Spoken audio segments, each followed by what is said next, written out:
Северокавказский международный открытый фестиваль «Кунаки» будет проходить в Абхазии уже 4-й раз. Из 250 заявок на конкурсную программу в этом году было отобрано 50 картин в 3 номинациях – полнометражные, короткометражные, документальные фильмы, а также телевизионные фильмы и программы.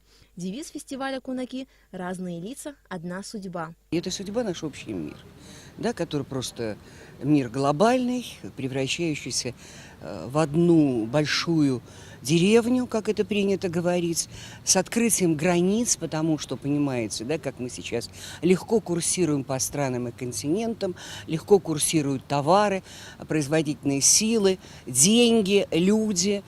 Но при этом мы очень хотим сохранить свое национальное лицо. Вот это то самое локальное, которое наш очаг, наш стержень, наша попытка удержаться в этом очень сложном мире. Участниками 11-го открытого фестиваля документального кино и авторских телепрограмм стали режиссеры и тележурналисты из Москвы, Санкт-Петербурга, Иркутска, Екатеринбурга, Хабаровска, Махачкалы, Нальчика, Краснодара, Баку и других городов. Можно смело сказать, что с каждым годом география кинофестиваля увеличивается. На этот раз здесь будут представлены 4 картины об Абхазии, и среди них фильм абхазского режиссера Эсмы Хурхумал «Мурзаканцы». Также в рамках фестиваля пройдут традиционные мастер-классы и дискуссионные круглые столы. В Абхазии уже рождается молодой кинематограф. Есть мастера, есть профессиональные люди. Это очень важно, профессиональные. Вот. И в рамках фестиваля у нас будет один из вечеров, посвящен такой дискуссии о молодом кино Абхазии и вообще о молодом кино Северного Кавказа.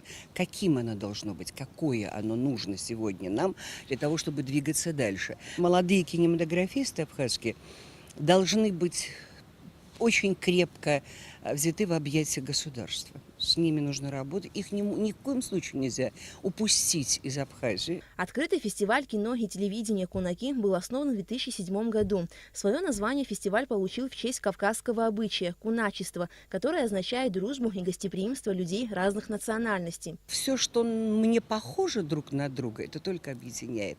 Потому что очень скучно быть все время с одинаковым, правда? А когда ты рядом видишь другой темперамент, другой тип, другую культуру национальную, другую расу, другую вообще психологию. Как это ярко, как это интересно, да? Вот и все, а остальное все общее. И небо это, и земля, и это все наше. Вот это и есть куначество. Фестиваль документального кино и авторских телепрограмм «Кунаки» пройдет с 15 по 20 ноября в Государственном музее боевой славы имени Владислава Ардзинба. Алика Трапш, Леон Адлиба, Абхазское телевидение.